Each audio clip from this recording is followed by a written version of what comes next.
RTL2 Massif de Savoie. RTL2, coup de cœur.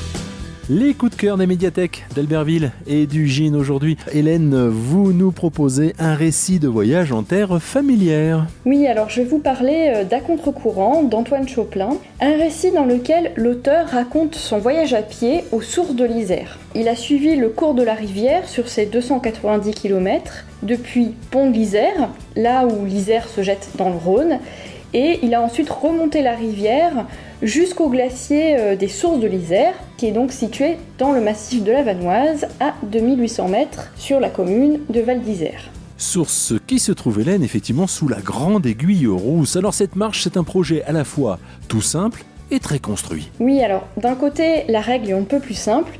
Il s'agit de s'abandonner à la rivière, de la suivre au plus près, et de l'autre, ce projet est réfléchi pour que la marche gagne en qualité. Il nous explique ainsi pourquoi il a souhaité effectuer cette marche à contre-courant ou pourquoi il a pris le parti de fractionner cette marche en 4 étapes séparées par des intervalles de temps. À contre-courant, ce n'est pas qu'un guide, bien sûr, c'est un récit littéraire. Oui, car réfléchir à la marche, c'est réfléchir à l'écriture et vice-versa. Alors, il y a une question qui tenaille Antoine Choplin, c'est: l'écriture peut-elle rendre compte du réel sans le trahir? Alors on le voit essayer d'apporter des réponses.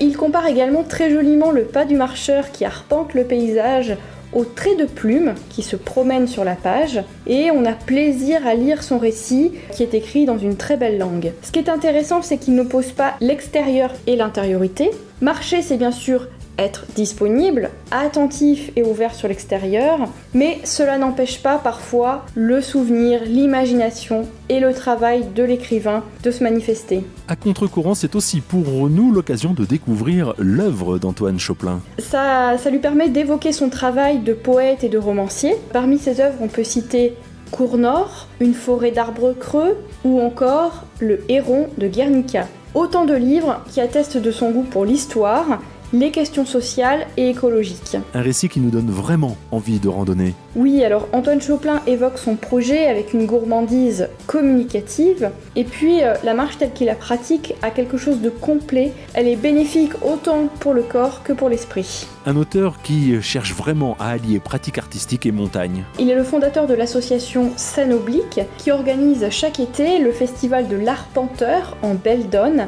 un festival dans lequel des écrivains viennent réenchanter la montagne au travers de spectacles, de concerts, de rencontres avec de nombreux artistes. Si vous souhaitez jeter un regard neuf sur un paysage familier, lisez À contre-courant d'Antoine Choplin, un récit disponible dans les médiathèques d'Arles-Isère. Massif de Savoie.